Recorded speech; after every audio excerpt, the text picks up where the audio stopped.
it was World War II, so like there may have been some veracity to that. But he Right. starved himself to death because he thought the Nazis were trying to poison him. But the work that he did was so profound. The only education you'll get where they talk about him is philosophy. And he had these two proofs, his theorem part 1 and part 2, where he basically, like, the math is like super like out of reach for they say all but around 5 people in the world at any given time.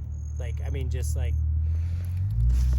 it's incomprehensible to most human beings, but it's also totally indisputed, like after close to 100 years, you know, like at this point. His theorems and His whatnot. theorems. Yeah. And so he basically said in 2 parts, and it was 2 years apart, he came and underwhelmed the mathematical community at first when he said that any system that is capable of dualism, and he was explicitly referring to mathematics, right? So like set theory and all information theory is like based on the ability to divide, like this is black and this is white, this is your, like you can, otherwise you can't like have anything other than, you can't have information.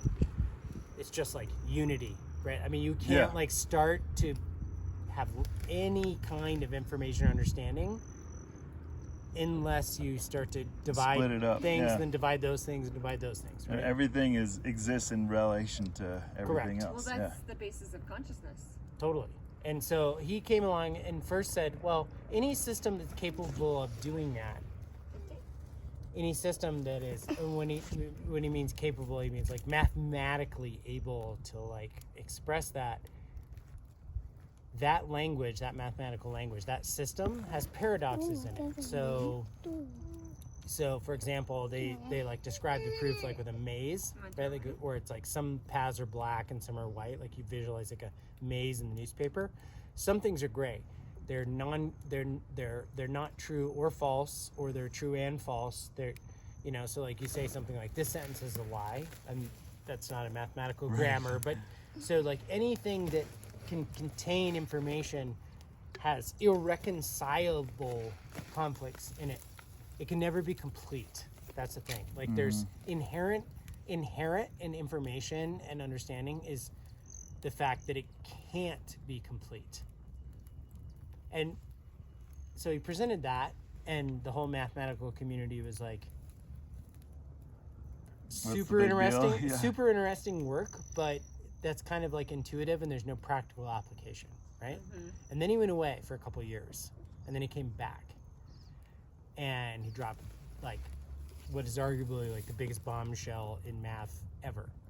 He said, and furthermore, and then there's a giant other couple of years like of proof. If you take such a system, which is all the systems that we have, math, system, you know, science, whatever, you take one of those systems that has some things that are white and some things that are black and some things that are gray, and you add any information to it, you will take some of the things that are black or white or gray and change their orientation. And you're like, what does that mean? It's like super abstract. What he said discreetly was that if you have a system where you're like trying to like know more and more and more, like the scientific process or like rational thought, if you have such a system that's like categorizing, you know, like slicing things into two and like making more and more meaning out of it, you will have these unanswerable things. They just like, the system can't, it can't say anything about them. It can just say like, we don't know if it's true or false. It just can't. But what he said discreetly was, if you try to create a process to identify those things, for example, all the things that are unknown, we just take on faith for God, or all the things like we're going to have a process to that. If you look at it, if time passes, like if anything happens to its current state, some of the things which were previously black or white will become gray. So he just described in mathematical terms like this whole idea of like progress and like understanding more and more. He was like, That doesn't really lead you anywhere. it doesn't go anywhere. Yeah. He was just like, it never gets anywhere. It cannot end. Right. And that's like, it's so damning to like the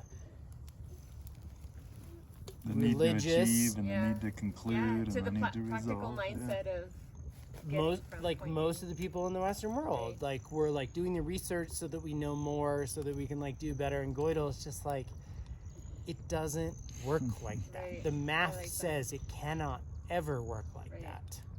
You're never going to get there. It's always going to be Never any incomplete. solution. Yeah. You can, Yeah. you know, Which is, you know, fundamental to Buddhism in a lot of ways. It's like the journey is the destination, you know. and that's the only types of places that they'll like talk about in like an education is if you're like whatever you're studying, like theology or you know something. It's like cool that, though but- to bring that into computer science because it's Yeah. you know debugging and constant evolution of Right. algorithms and Right. Complex algorithms. and approaches to you know programming. You know, it's like Yeah. you know Because tech, if there really anything, is- is right, unending, it's never-ending. innovation and evolution Yeah. and debugging. There's constant process of evolution. And it'll never. There's, you know.